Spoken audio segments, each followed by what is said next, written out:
I never thought a single night could cut my life in half, but it did. I remember hearing my dad call my name, and I ran into the living room thinking he only needed a glass of water. Instead, he held his chest and whispered, "No. Oh, something's wrong." I dropped to my knees beside him. "Dad, talk to me. Tell me what hurts." He tried, but his breath kept breaking and panic shot through me. "I'm calling Mom," I said, grabbing my phone with shaking hands. When she answered, I felt a little hope. "Mom, Dad's on the floor. I think it's his heart. I need you here." She sighed long and cold. "You're an adult now, Noah. Figure it out yourself." I froze. "What?" "Mom, he can't breathe." She said, "Call 911 then." "I can't deal with this right now," and hung up. I stared at my screen like it stabbed me. "She didn't mean that," I whispered, but Dad grabbed my wrist weakly. "Call help," he gasped, and that pushed me to dial 911. The operator tried to calm me. "Is he conscious?" she asked. "Barely," I said. "Please hurry. He's my dad. He needs help." Dad's hand twitched on the carpet. "Stay with me, okay?" I begged. "Remember the fishing trip? You promised you'd teach me how to fix the old boat." He tried to smile, but pain twisted his face instead. "You'll figure it out," he whispered. "No, don't say that," I said, my chest tight. "Just hold on." The ambulance arrived fast.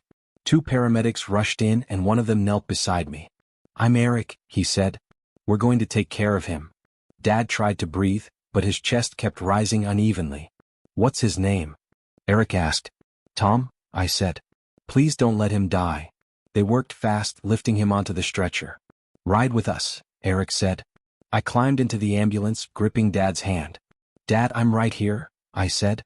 "You're okay. You have to be okay." But his eyes kept drifting. "Noah, I'm proud of you," he whispered. "Don't talk like that," I said. "We're almost there." Eric glanced at the monitor and said quietly, "Stay strong, kid." The ambulance burst through the night, but inside it felt silent except for Dad's shallow breaths. I tried to pray even though I didn't know how. "Just let him stay," I murmured. "Please." At the hospital, they rushed him away. A nurse told me to wait. I walked in circles, rubbing my hands together because they wouldn't stop shaking. I called Mom again. "Dad's in the hospital. Please come," I said. She replied, "I told you I'm busy. Handle it," and hung up again. I stared at the phone, feeling like the world tilted sideways. "What is wrong with you?" I whispered, but she wasn't there to hear it. After what felt like forever, a doctor came over. "Are you Noah Miller?" he asked. I nodded. "I'm sorry," he said. "We did everything we could." My knees almost buckled. "No," I said. "You're wrong." He was talking. He was fine. He said he'd stay. The doctor lowered his head. His heart gave out. I couldn't breathe. I pressed my palms into my eyes, trying to stop the tears, but they kept coming anyway. Eric found me in the hallway. "I'm sorry, kid," he said. I shook my head. "I should have done more. I should have known." He put a hand on my shoulder. "You called us. You stayed with him. He wasn't alone." I swallowed hard. "Mom didn't even come," I said. "She told me to figure it out myself." Eric's face tightened. "That's rough," he said. "But none of this is your fault." When he walked away, the hallway felt too big. The lights buzzed above me, the floor smelled like bleach, and everything sounded far away. I went to the payphone near the wall because I couldn't stand holding my cell anymore. I dialed Mom again. When she picked up, I said, "Dad's gone?" There was a pause, then she said, "I can't talk about this right now," and the line went dead. I leaned against the wall until my legs stopped shaking. "Why, Mom?" I whispered. "Why did you leave me alone?" My voice echoed down the empty hall. No one answered. Not even her. I slid down to the floor, pulling my knees to my chest. I kept replaying every moment, every breath he took, every word Mom said. "Figure it out yourself." It kept stabbing me. I whispered, "I needed you." Why wasn't that enough? A nurse walked by and asked, "Do you need someone to call?" I shook my head. "There's no one." I pushed myself up and walked to Dad's room even though they told me it was too late. When I stepped inside, the room was quiet. I touched his hand. "I'm sorry," I whispered. I tried. I wanted him to squeeze my fingers one more time. He didn't. My chest felt like it was splitting open. "I'll take care of the house," I said. "I promise. I won't let her erase you." When I walked back into the hallway, the world felt different. Smaller. Darker. I wrapped my jacket tighter around myself and whispered again, "Why did you leave me alone, Mom?" but the only answer was silence. I stepped into the cold night alone. I woke up the morning after Dad's death feeling like the house had stopped breathing with him. When I walked into the kitchen, the silence felt so heavy I had to lean on the counter just to stay steady. I whispered, "Mom?" Even though I knew she wasn't there. I still called her anyway. "Mom, can you come home?" I asked when she picked up. She answered with the same cold tone as before. "Busy. Handle it." I stared at the phone and whispered, "He's gone, Mom?" She didn't say anything back, just hung up like my grief was a chore she didn't want to deal with. I dropped the phone on the table and let out a breath that felt like it scraped my ribs on the way out. Jake came over without me asking. He stepped inside and said, "Man, you look like you haven't slept in days." "I didn't," I said, rubbing my face. "You want to talk?" he asked, but I shook my head. "I called her again," I said. "Let me guess," Jake said, "she still doesn't care." "She said handle it," I muttered. Jake clenched his jaw and said, "I swear, Noah, she treats you like a problem, not a son." I didn't answer. I just walked to the living room and dropped onto the couch. Jake sat beside me and asked, "You eat anything?" "Not hungry," I said. He sighed and said, "You can't do this to yourself, man." "I'm trying," I said, even though it didn't sound true. Jake walked to the fridge and opened it. "Dude, there's nothing in here except milk that's about to walk away." I almost laughed, but it came out as a shaky breath. "I'm fine," I lied. Jake didn't push. He just said, "You know I'm here, right?" "Yeah," I said, even though the silence between us felt louder than my voice. Later that night, I went into the garage because I couldn't sit still any longer. The smell of oil and dust hit me and I whispered, "Dad, I don't know what to do." I saw his old toolbox on the shelf. I opened it and said, "You always told me this could fix anything." My voice broke on the last word. Jake walked in behind me and said, "You okay?" "No," I said honestly. He stepped closer and said, "You don't have to be." I nodded because talking felt impossible. I didn't sleep again that night. The next 3 days felt like one long dark hallway with no doors. When Mom finally came home, she didn't hug me or even look tired. She walked in and said, "We need to talk about the funeral expenses." I stared at her and said, "You didn't come for him. You came for money?" She rolled her eyes and said, "Don't start, Noah. I'm dealing with enough." Jake stepped between us and said, "He lost his dad. What are you dealing with?" Mom glared at him and said, "This is a family matter." "Then act like family," I said. She scoffed and said, "I don't have time for drama." "Dad died," I said. "That's not drama." Jake whispered, "Man, why is she like this?" I had no answer. Mom finally said, "Just let me know what parts you'll cover."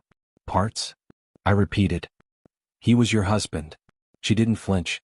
She just looked bored and said, "Don't make this harder." I whispered, "You already did."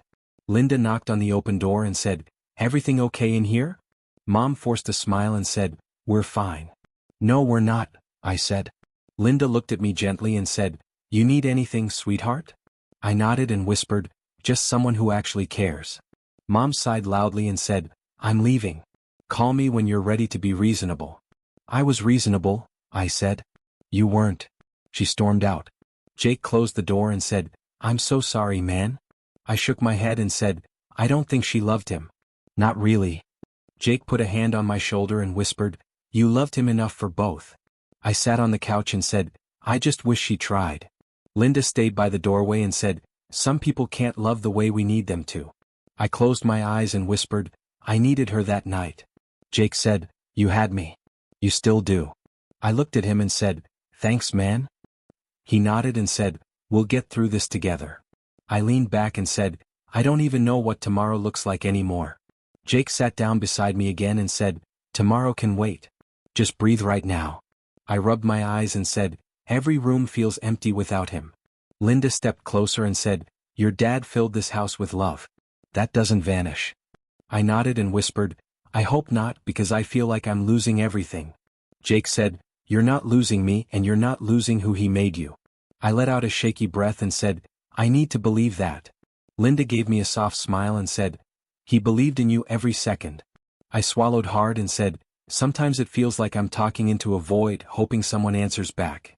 Jake looked at me and said, "I'm answering, Noah, and I'm not going anywhere no matter how dark it gets. Always." Jake and I pulled up in front of Mom's house and my stomach turned. The lawn was too neat, the paint too fresh. Nothing looked like the place I remembered. You ready for this? Jake asked, his hand on the car door. I swallowed hard. As ready as I'll ever be, I muttered. I knocked, and the door swung open almost immediately. A man I'd never seen stood there, tall, smug, with a grin that didn't reach his eyes. Can I help you? He asked. Yes, I said, trying to sound steady. I'm Noah Miller. I'm here for my father's documents. He raised an eyebrow. Noah Miller?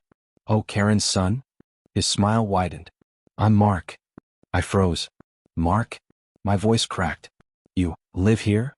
Mark shrugged. Well, I've been living with your mother, yes. But we were expecting you soon. I glanced at Jake. She never mentioned you, I said, my voice tight. Mark's smile didn't falter. Surprises keep life interesting, don't they? I felt a hot knot form in my chest. I hadn't even gotten inside yet. Can we go in? I asked. Mark stepped aside, but as soon as we entered, the sight hit me like a punch. Boxes were stacked everywhere. Pictures were taken down. Clothes were packed. It smelled like furniture polish and old wood, but it also smelled wrong. Like home had been stolen. Mom? I called.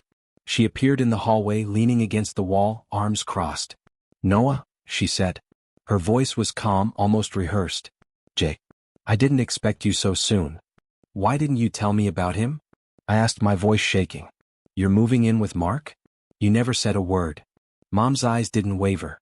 Noah, I can't be held back by the past. Mark and we have plans. Plans? I snapped. Plans that erase your husband's house? Plans that pretend Dad didn't exist. My chest felt tight. You're moving across the country and you didn't think to mention it? She tilted her head. I thought you'd understand. This isn't about ignoring your father. This is about moving forward. Moving forward? I laughed bitterly. You call leaving me alone moving forward? Mark stepped closer, his presence irritating like a shadow. Easy, kid. Your mom's doing what's best for her. I spun on him. What's best for her? I shouted. Do you even hear yourself? My dad just died. He's gone and you're packing like it's a vacation. Mom raised a hand. Noah, calm down. This is just logistics. You're blowing it out of proportion. Logistics? I bellowed. You left me alone with him when he was dying and now you want to sell Dad's house? This was the only place that mattered. She shrugged, unbothered. Selling it is practical. I have responsibilities now. I felt a heat rise in my chest that I'd never felt before. I cursed under my breath. You can't do this. You can't just erase him. You can't just erase us. Jake stepped forward. Noah, breathe. Don't let her get to you like this. Don't tell me to breathe. I yelled. Do you see what she's doing?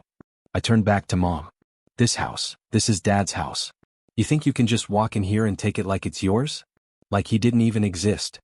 Mom sighed as if I were a child throwing a tantrum. Noah, we need to be rational. Life moves on. You'll understand one day. I shook my head, feeling my knees weaken. I don't want to understand. I don't want to accept it. I want my dad. I want my house. I want you to be, I don't know, normal for once. Mark chuckled behind her. Kid, you're making a scene. Why don't you calm down before you hurt yourself? I whirled on him. Get out. All of you. You don't get to do this to me. You don't get to take everything and act like it's fine. Mom's expression didn't change. She turned to Mark. We're leaving tomorrow. I suggest you pack your things as well. I couldn't hold it in anymore. Leave? Just leave? You can't just leave. You left him. You left me. How can you be so cold? She stepped closer, her voice soft but hard. I'm doing what I need to do, Noah. You'll survive. You always do. I swallowed the bile rising in my throat. You don't get it. You never understood. You never cared. Do you know how that feels? Mom shook her head. I cared in my way. You'll see. Life doesn't stop for grief. You can't live in the past forever. I screamed. I don't care about your way. Your way killed him. Your way left me alone. I'm sick of it. Jake grabbed my arm gently. Noah, calm down. But I couldn't. I couldn't calm down. I cursed, I yelled, I shook, I cried. How can you be like this? How can you be her? How can you just walk away from him, from me? Mom turned toward the stairs, her back straight. I don't have time for this. Goodbye, Noah. I stumbled toward her. Don't walk away. Don't you dare. She didn't look back. She just went upstairs, her heels clicking with each step. I sank to the floor, shaking, hot tears burning my eyes. I can't I whispered. I can't believe this. I can't. Jake crouched beside me. It's okay. You're okay. We'll figure this out together. I looked up at him, my body trembling. She's not Mom. Not the mom I needed. She's a stranger. Jake nodded. Then let's treat her like one. Focus on what matters, your dad, this house, us. I pressed my hands to my face and whispered, I don't know if I can ever forgive her. Jake didn't answer. He didn't need to. I felt hollow, but for the first time, I felt a spark of anger that wasn't just pain. Something inside me was awake. Something that wasn't going to let her erase everything Dad built. I didn't sleep again last night. The house was too quiet, the shadows too long. I walked through Dad's old study, my hands trembling. Jake, I muttered when he came in. I can't stop thinking. He leaned against the doorway. I know, man. I know. But you have to breathe sometimes. You're killing yourself with worry. I can't breathe. I shouted. Every corner of this house, every picture, it's like he's still here and she's trying to erase him. Jake ran a hand through his hair. I get it. I do. But you have to eat something. At least a sandwich or anything. I shook my head. Food doesn't matter. Nothing matters if she gets to walk all over this house. There was a knock at the door. I didn't move. Jake opened it. Linda stood there with a casserole dish. I thought you might need some food, she said gently. I forced a smile. Thanks, but I don't. I can't eat. Linda's eyes softened. I know grief doesn't have a schedule, honey. Just try a bite. Please? Jake set the dish on the counter. She's right. Even a little bite. I grabbed a fork, poked the food, and shoved it aside. It's not enough. Nothing is enough. Linda knelt beside me. You're angry. That's normal. But you can't let it consume you. Your dad wouldn't want that. I swallowed hard, feeling tears prick my eyes. I don't care what he wants. Mom, she left him. She left me. And now she's trying to take everything else away. Jake put a hand on my shoulder. Then fight back. Protect what matters. Start there.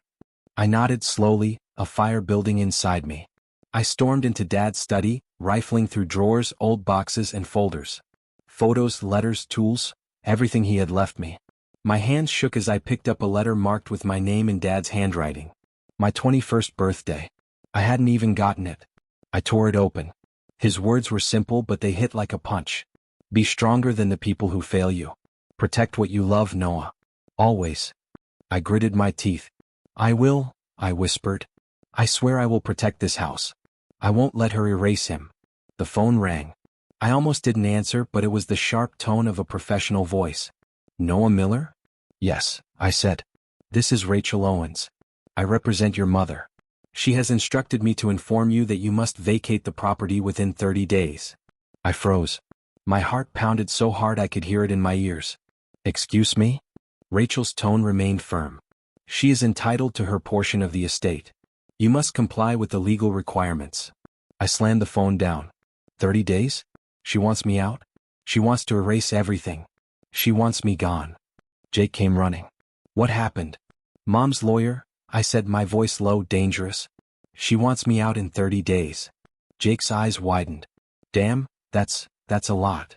I paced the study, my fists clenched. No, I won't let her. She wants a fight. I'll give her one. I swear it. Jake put his hands up. Okay, just breathe first. You can't go storming into court like a madman. We need a plan. I grabbed a hammer from Dad's old toolbox. The weight in my hand felt right, solid. This toolbox. Dad said it could fix anything. Maybe it's time to use it for more than fixing things.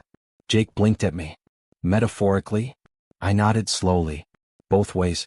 This house, his memory. I won't let her take it. I won't let her walk in and destroy everything Dad built.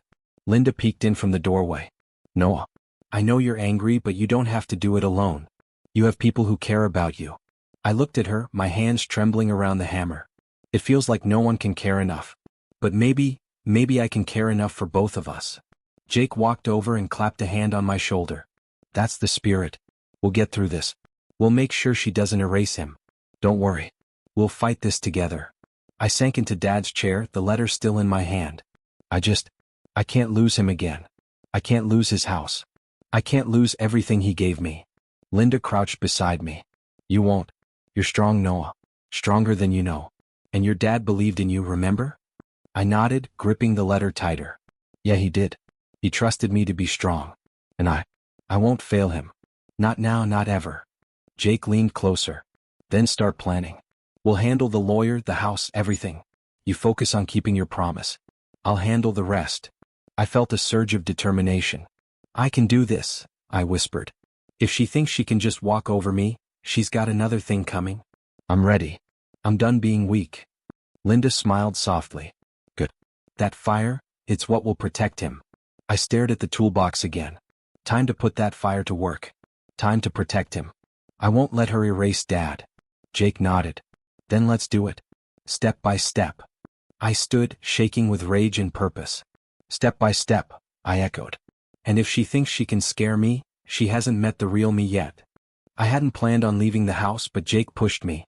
You need something to do besides stew in anger, man, he said. I rubbed my eyes. Like what? There's that hardware store down the street. Ethan Rivera runs it. You fix things you feel, something, Jake said. I frowned. Fix things?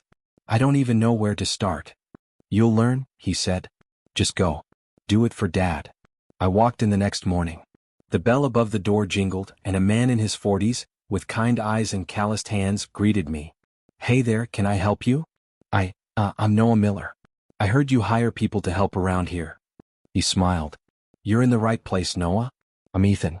Come on back, I'll show you the ropes. For the first time in days, I felt a spark. He handed me a hammer and some nails. We'll start simple. Fix this shelf. I looked at it and said, a shelf? That's it. Ethan chuckled. Sometimes simple is the hardest. And fixing things starts with patience. I hammered awkwardly at first, but with each strike the knot in my chest loosened a little. I didn't think I'd enjoy this, I muttered. Enjoying it isn't the point, Ethan said. It's about finishing what you start. That's what matters. By the end of the day I had repaired the shelf. I stepped back and smiled, feeling pride. I did it, I whispered. You did, Ethan said. And that's just the start. Over the next few weeks I came in every day. I fixed broken cabinets, doors, even a few old chairs. Each repaired object felt like I was piecing myself back together. Jake checked in on me, often teasing. Look at you, handyman extraordinaire. One afternoon my phone rang. The caller ID said Rachel Owens.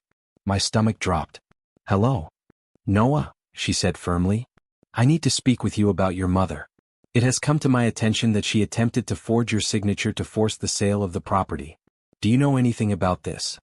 I gritted my teeth. Yes. I've been collecting proof. She's trying to erase everything Dad built. Bring it to my office immediately, Rachel said. This is serious. I hung up and grabbed Jake. She tried to forge my signature. I'm going to fight this. Jake's eyes widened. Seriously? Okay. I'm coming. I walked into Rachel's office carrying a folder stuffed with copies of emails, letters, and legal documents. Ethan came in behind me. I heard you might need a witness, he said. Rachel raised an eyebrow. You brought a hardware store owner? He's been mentoring me, I said. He can testify about my control of the property and my actions. Rachel nodded slowly, flipping through the papers. This is comprehensive. Very well documented. I felt a surge of hope. I can't let her do this, I said. She left me alone, and now she thinks she can steal everything. Rachel leaned back. Based on this, we have a strong case. Your mother is losing control, Noah. You're doing everything right. I blinked. Losing control? You mean, she's not in charge anymore? Rachel gave a small smile. She may have tried, but her actions are failing. Legally, you're in the clear. Jake let out a low whistle. Damn, man. You actually did it. I felt a heat in my chest that wasn't panic. It was power. I did it, I whispered. I'm not just surviving anymore. I'm taking control. Ethan clapped a hand on my shoulder. That fire I saw when you fixed that shelf? Is still there, Noah. Use it. I nodded, my fists clenched. I will. I'll protect Dad's memory, this house, everything he cared about. She can't erase him. She can't erase us. Rachel looked up. Noah, are you ready to move forward? There's a legal process, but we can stop her. I'm ready, I said, my voice steady. I'm done waiting. I'm done being afraid. Jake grinned. About time. Took you long enough. I glared at him, but I smiled too. Shut up. Just help me keep her from destroying everything. Ethan leaned in, serious. You know, strength isn't just about anger. It's about knowing what's worth fighting for. And you're proving that every day. I looked around the office at the people in my corner. Jake, Ethan, Rachel. Even though I was scared, I felt unstoppable. I'm ready for her, I said. Rachel nodded. Then let's proceed. She won't see this coming. I took a deep breath. Good. Because she tried to control everything. But now, it's my turn. Jake patted me on the back. That's the spirit, man. Time to show her you're not a kid anymore. I clenched my fists, feeling the fire inside me burn brighter. Not a kid. Not anymore. And if she thinks she can scare me, she hasn't met the real me yet. Ethan smiled. Exactly. Remember, Noah, fixing things takes patience, but sometimes you have to strike when the moment comes. You're ready for it. I nodded slowly, looking at the folder of proof in my hands. I'm ready. I'm done being powerless. I'm done watching her destroy everything Dad built. This is my fight now. And I'll win it. Jake grinned. Damn right, man. Let's win this. I exhaled, feeling my heart pound, the adrenaline mixing with relief. Let's win this, I echoed. For Dad. For me. For everything he stood for. I was in Dad's house, fixing the old cabinet Ethan had taught me to restore, when Jake burst through the door. Dude, you are not going to believe this, he said, breathless. What now? I asked, wiping my hands on a rag. Mom, she's in trouble. Big trouble. Mark left her, Jake said, shaking his head. I froze. Mark left her? Why? Apparently he found out she lied about her finances. All that money she claimed to have saved? Not true. He's done. He packed up and left. I ran a hand through my hair. Finally, karma, maybe? Jake shrugged. Not that I'm celebrating, but yeah, she's spinning out. And get this, she lost her job today. Something about misusing funds at work. Jenna from her office said it's all over the company. I couldn't help but mutter, figures. Jake laughed, but it sounded hollow. You sound almost happy. I slammed the cabinet shut. Not happy. Just satisfied that her control is slipping. Later that night my phone rang. I didn't answer. It was Mom. My thumb hovered over the screen. I could hear her crying through the voicemail. Noah, please. I need you. Her voice cracked, begging, and it was like someone had ripped open a wound I'd been trying to close. I dropped the phone onto the couch. I can't do it, I whispered. Jake came in from the kitchen. What happened? She called, I said, shaking. She's crying. She wants me. Jake frowned. And I can't answer. I can't. Those were the words I needed from her when Dad, and she never said them. Jake sat beside me. So, what do you feel? Revenge? Closure? Or nothing at all? I don't know, I admitted. Part of me wants to see her fail completely. Part of me wants to hear her say she's sorry. Jake looked at me with that steady expression he always had. Then ask yourself, what will let you sleep at night? I swallowed hard. I don't know if revenge will. I don't know if closure will. Jake shrugged. Then don't answer right now. Think it through. But don't let her drag you back into chaos either. I stared at the phone, imagining her broken face, imagining the life she'd destroyed, and I felt a storm inside me. She's unraveling, I said quietly. And I don't know if I should enjoy it or ignore it. Jake placed a hand on my shoulder. You're not a kid anymore. You don't have to let her control your feelings. I know, I said, but my chest tightened. It's just her voice. Hearing her cry. I can't even answer her. Not yet. I walked around the house, glancing at Dad's pictures. He'd want me to be strong. Not to react to her tears. But it's hard to separate my anger from everything else. Jake leaned against the doorway. It's okay. Let it be hard. But don't let it destroy you. The next day, Ethan stopped by with some new tools I'd ordered. Everything okay, Noah? He asked, noticing the tension. I shrugged. I'm fine, mostly. You don't look fine, he said. You've been pacing, staring at the same wall for hours. Want to talk? Maybe, I said. It's Mom. She's losing control. And I don't know what I should feel. Ethan nodded slowly. You've got every right to feel confused. The important part is you're keeping your boundaries. That's strength. I exhaled. I want her to face consequences. But I don't want to give her power over me. Is that wrong? No, Ethan said. That's healthy. You're learning to separate her actions from your life. That's huge, Noah. Later, I called Jenna Price at Mom's old office. Hey, I'm Noah. I just wanted to check what happened with Mom today. Jenna sounded nervous. I can't say much, Noah. But, yeah, it's bad. She misused company funds. HR is involved. It's complicated. Thanks, I said softly. I needed to know. I needed proof she's losing control. Jenna hesitated. Be careful, Noah. Don't get dragged in emotionally. It's messy. I can handle it, I said, but even I wasn't sure if that was true. Jake walked in then. You're talking to her coworker? Yeah, I said. I needed to see it. I needed to know she can't just walk over me. Jake nodded. And? She's losing. I can see it. And part of me wants to celebrate. But I can't. I don't know how to feel. Jake placed a hand on my shoulder again. Then feel whatever you need. But don't let it control you. Focus on yourself. I nodded, gripping Dad's old toolbox. I will. I'm done letting her affect me like this. I'm done feeling powerless. She's unraveling, and I'm still standing. Jake smiled. Good. That's all that matters right now. I looked at the ceiling and whispered, I don't know if I'll ever forgive her, but I do know I won't let her break me again. Jake squeezed my shoulder. Then you're winning already. I exhaled, the storm inside me finally settling into something colder, harder. Determined. Yeah, I whispered. I'm winning. And I'm not looking back. The knock at the door made me freeze. Jake was on the couch, reading, and I didn't even answer. My heart raced. Who is it? He asked. I don't know, I muttered. I opened the door slowly and there she was, Mom.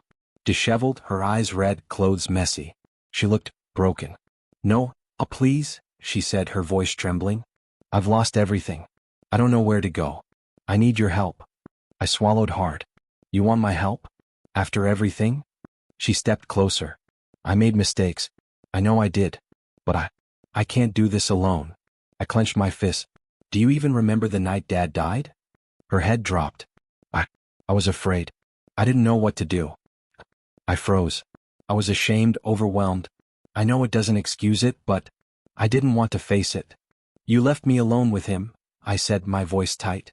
I needed you and you told me to figure it out. Do you even understand how that felt? Her shoulders shook. I know, Noah. I was wrong. I've never been able to forgive myself. You're telling me now, I said, my chest tightening. After 3 days of ignoring me. After everything you tried to take. After trying to sell Dad's house.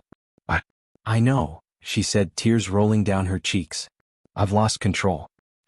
I don't know what to do. Please, let me stay with you. Just for a while. I can't stand alone. I felt my stomach twist. The words clawed at me. I remembered Dad's letter, be stronger than the people who fail you. I remembered the nights I cried alone, wishing she'd been there. I felt rage, hurt, and a flicker of something colder, clarity. Mom, I said slowly, forgiveness doesn't mean letting someone walk over you. You left me alone. You hurt Dad. You tried to erase him, erase me. I can't let that happen again. Her face crumpled. Please, Noah. I'm begging you. I'll do anything. Oh. No, I said firmly. You need to stand on your own feet. Just like you told me I had to. I won't let you hide behind me, Mom. You can't use me to escape the consequences of your actions. Her body stiffened. Heartless. You're heartless, she spat. I'm not heartless, I said, my voice steady. I'm protecting what matters. I'm protecting myself. I can't give you the chance to hurt me again. Her lips trembled. You don't understand. I understand perfectly, I interrupted. I understand fear. I understand shame. I understand failure. But I also understand strength, and that's what I learned from Dad. I will not let your weakness destroy me or this house. This is my life now, and I decide how it goes. She shook her head violently. You don't even love me anymore. I loved you when it mattered. I needed you when it mattered. You weren't there, I said, my voice cutting like a knife. I'll survive without you. You need to survive on your own. She took a step back, breathing hard, tears streaming down her face. You're cruel. I can't believe you. After everything, you're just cruel. I'm not cruel, I said, standing tall, feeling a weight lift from me. I'm free from your control. You chose this path. I'm choosing mine. She turned, storming out of the door, slamming it so hard the house shook. I didn't move. I didn't cry. I just leaned against the door frame, letting the silence settle around me. Jake came up behind me. You okay? He asked, cautious. I nodded slowly. Yeah. I am. I didn't break this time. Jake smiled faintly. Good. That's what matters. I walked to Dad's study and picked up the letter again, reading it silently. Be stronger than the people who fail you. I whispered the words under my breath. I am stronger now. I will protect everything that matters. And I won't let anyone, ever, take it from me. Jake leaned against the doorway. You really did it, man. You faced her and you didn't crumble. I faced her, I said quietly, and I realized something important. Forgiveness isn't about letting her back in. It's about letting me move forward without her dragging me down. Jake nodded. Exactly. You choose the life you want, not the one she tried to force on you. I exhaled, feeling the weight in my chest shift into something solid, something powerful. Yeah. I'm done being her victim. I'm done letting her define me. I'll protect Dad's memory, this house, and myself. Nothing else matters. Jake smirked. Look at you. The house isn't the only thing getting restored, you're practically a new man. I smiled faintly, still gripping Dad's letter. I'm ready. For whatever comes next. Jake clapped me on the back. Good. Because life doesn't wait and neither do we. I turned to the window, looking at the dark street outside. The night felt quieter somehow, the house steadier. I had faced Mom, faced my pain, and chosen my path. And this time I wouldn't falter. I stepped into Dad's house, inhaling the scent of fresh paint and polished wood. Looks different, Jake said, following me in, whistling softly. It does, I said, running my hand along the banister Dad had built himself. Feels lighter. Ethan appeared from the corner, holding a toolbox. You're doing good, Noah. The place looks amazing. You've really restored it. Thanks, I said. Couldn't have done it without you. Or Jake. Jake shrugged, smirking. Hey, I just watched. Mostly. I laughed softly. Mostly. We walked through the rooms, checking the cabinets, the shelves, even the old garage. Everything that had been broken, forgotten, or neglected was fixed. Each nail, each brushstroke felt like I was repairing more than just the house. I was repairing myself. Ethan leaned against the doorway. You've come a long way. I remember when you first walked in here, couldn't hammer a nail without shaking. Yeah, I admitted. I was a mess. Angry, scared, lost. But working on this, it helped. It gave me control. Jake grinned. And a place to hang out with me without Mom's drama. Win-win. I rolled my eyes. Don't tempt me to actually enjoy this. Ethan chuckled. It's not just a house, Noah. It's your life. You're shaping it. You're choosing what matters. A ping on my phone made me flinch. Mom. I didn't open it. Jake raised an eyebrow. You gonna check it? No, I said, slipping the phone into my pocket. Not today. Not ever, probably. She needs to face her life and I need to protect mine. Jake nodded. Good call. Peace over chaos. I wandered into Dad's study, brushing off the desk. I found his old letter again, tucked in a drawer. I read it silently. Be stronger than the people who fail you. Protect what you love, Noah. Always. I smiled faintly. I did it, Dad. I protected what mattered. Ethan peeked in. You're finally standing in your own strength, Noah. You let go of anger and that's real power. I nodded slowly. I don't need revenge. Karma, it handled Mom in its own way. She got her consequences without me ruining myself. Jake leaned against the doorframe. Feels good, huh? To finally be free? I exhaled, letting the weight lift from my chest. Yeah, free. For the first time in a long time, I'm free. A few weeks passed. I worked every day fixing, restoring, and building a life. Jake stayed close, helping where he could and keeping me grounded. We laughed, argued, and shared quiet moments. The house became more than just Dad's memory, it became ours. One afternoon, I was sanding a new shelf when the phone pinged again. Mom. A text this time. Hope you're doing okay, Noah. I stared at it, feeling a flicker of something, pity, curiosity, maybe relief. But I didn't respond. Instead, I pocketed the phone and kept working. Peace, not hate, guided me now. Jake came up behind me. You know, she texts like that, but you don't even look at her anymore. Guess that's progress. Not hate, I said. Just boundaries. She made her choices. I made mine. I have to protect my heart. Ethan walked in carrying a small plant for the windowsill. You know, it's funny. Fixing houses, fixing objects. It's really about fixing ourselves. I smiled faintly. Yeah. I never thought a toolbox could teach me more about life than anyone else ever did. Jake laughed. Dad would be proud. And probably a little jealous of all the fixing you've done. I chuckled, thinking of Dad's smile, the warmth he always carried. I hope so. I walked to the front doorway looking out at the yard, the sun glinting off the freshly restored roof. I whispered almost to myself, I figured it out, Dad. Jake leaned against the doorframe. Figured what out? I turned to him, breathing in the scent of wood and paint, feeling calm, grounded, and whole. Life doesn't have to be about hate. It doesn't have to be about revenge. It's about protecting what you love, standing strong, and moving forward. Jake nodded. Yeah, that's solid advice. I smiled faintly. I didn't destroy her life. I didn't need to. Karma did what I couldn't. And in that quiet moment, I finally feel free. Jake clapped me on the shoulder. You earned it, man. And this house, it's more than a house now. It's a symbol of all you've survived. I walked through the rooms one last time, touching the smooth surfaces, smelling the fresh paint, and smiling at the sunlight spilling across the floors. Every nail, every repair, every moment of patience had brought me here. I looked out the window, imagining Dad watching me, proud. I whispered, I did it, Dad. I made it through. I protected what mattered. And I'm finally at peace. Jake leaned back with a grin. So, what now? I looked at him, feeling the fire and calm coexist. Now we live. We enjoy what we fought to protect. And we build a life worth remembering. The house was quiet, filled with warmth and sunlight. I breathed deeply, the past finally settled, the future waiting. I stepped into the doorway one last time, feeling complete. I figured it out, Dad, I whispered again. And for the first time in years, I meant it fully.